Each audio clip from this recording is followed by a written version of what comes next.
Salut tout le monde, j'espère que vous allez bien. Aujourd'hui, je vais parler de Lucifer saison 5 partie 1. Allons-y avec ça.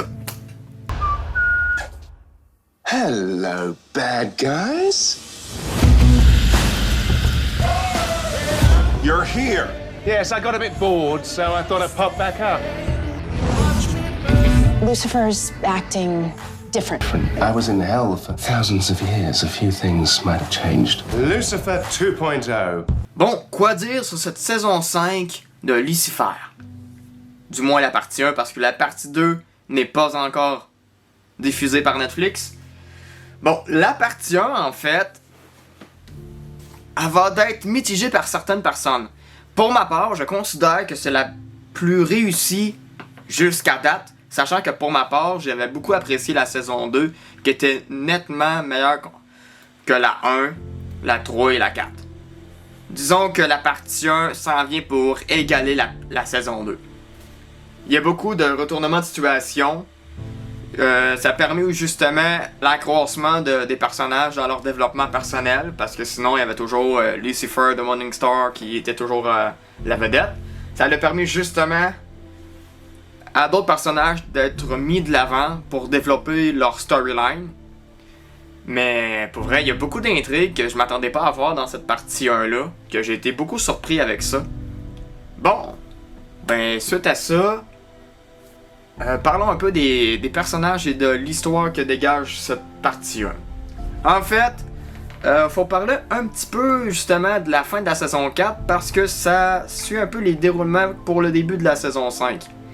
Justement, Lucifer de Morningstar dit adieu à Chloé parce que là, il tenait un peu de la terre puis whatever. Puis là, Chloé se ramasse tout seul, donc elle doit se débrouiller par elle-même pour faire des investigations, ainsi de suite. Puis là, tu vois qu'elle a un petit peu de mal à se remettre du départ de Lucifer, puis ainsi de suite. Puis à un moment donné, au fil de la saison 5, crime, Lucifer revient. Et oui, il revient, il s'ennuyait. Comme on sait tous, Lucifer a un humour assez drastique même. Sinon au niveau, c'est à peu près ça en fait. Lucifer revient, il fait un peu ses petits jokes, un peu comme dans les saisons. Dans le fond, à chaque nouvelle saison, il y a un nouvel ange. Donc, dans cette saison 5, il y a un nouveau personnage que je m'attendais sûrement à voir en écoutant Lucifer. Dans cette saison 5, en fait, il va y avoir Michael, l'ange Michael, le némésis de Lucifer.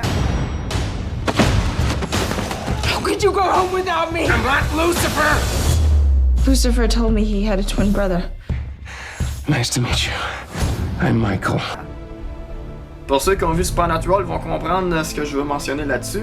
Il est censé avoir un affrontement de ces deux-là, sauf que c'est un niveau disparate à ce qu'il y a de Lucifer et Supernatural. Lucifer, c'est un petit peu plus construit, c'est plus développé avec du sentimental également, un peu genre de trahison, corruption avec les cieux puis l'enfer. Sachant pour ceux qui connaissent l'histoire un peu des anges, Lucifer, Michael puis Dieu. Là. Mais néanmoins, c'est beaucoup mis de l'avant justement dans cette partie 1. Certes, cette partie 2 aussi de cette saison 5, qui est pas, on sait pas encore la date de diffusion, va, en parler plus. Parce que justement, il lâche un cliffhanger à la fin de l'épisode 8. Qui amorce à de nouvelles intrigues. Je trouve ça vraiment très intéressant parce que ça ne coupera pas là. Ils vont en développer davantage. Bref, j'ai beaucoup apprécié la partie 1 de la saison 5. Que cette partie 2 va faire en sorte que je vais plus apprécier la saison 5 dans son globalité. Potentiellement, peut-être qu'elle va surpasser la saison 2 que j'apprécie plus contrairement aux autres saisons. Sinon, pour ma part, si on fait un petit top ranking des épisodes. Pour ce qui est trait de l'épisode 1 intitulé, je sors sur mon ordi, c'est pour ça, The Really Sad Devil Guy. Sur 10, je donne la note de 9 sur 10. Pour ce qui est trait de l'épisode 2 intitulé Lucifer, ça, 9.5, c'est pour ma part le meilleur épisode de cette partie de la saison 5. Après ça, t'as Diablo, que pour ma part, ça reste un 8.5.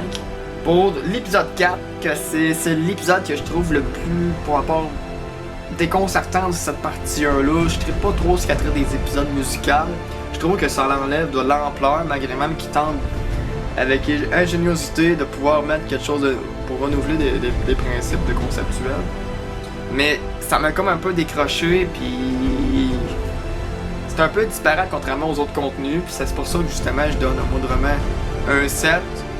C'est pour dire que ça part parce qu'ils ont comme essayé de rendre ça ingénieux avec un fond de couleur noir et blanc. Sinon, l'épisode 5, Détective Amin Yadel, je sais pas trop comment le prononcer là. Celle-là, 7.5 à peu près. Sinon, à ce qu'il y a de l'épisode 6, Blue Balls, j'ai beaucoup aimé ça. C'est pour ça que ma note est de 8 sur 10. À ce qu'il y a trait de l'épisode 7, l'avant-dernier épisode de cette partie 1 de Lucifer, qui est intitulé Or Mojo. Celui-ci est. C'est un bon épisode, mais sans plus. Celle-là, je vais catégoriser ça de 7.5 également. Puis, à ce qu'il y a trait du dernier épisode, je l'ai beaucoup apprécié, qui s'appelle Spoiler Alert. J'aime beaucoup l'ironie vis-à-vis le titre du dernier épisode. On aux spectateurs à écouter justement cette partie 2. Il est subjugué un peu par ce cliffhanger qui va amener je ne sais pas trop quoi à cette partie 2. Donc, celle-là, il est quand même assez bon, là. J'ai beaucoup apprécié le deuxième. Donc, pour le 8e épisode, je donne la note de 9 sur 10. Quand on va se revoir pour ce qu'il y a trait dans la série Lucifer, saison 5, partie 2, mais que ça sorte. On va faire une review là-dessus. Donc, bye. Je vous laisse sur ce clip-là. You like the mess I made.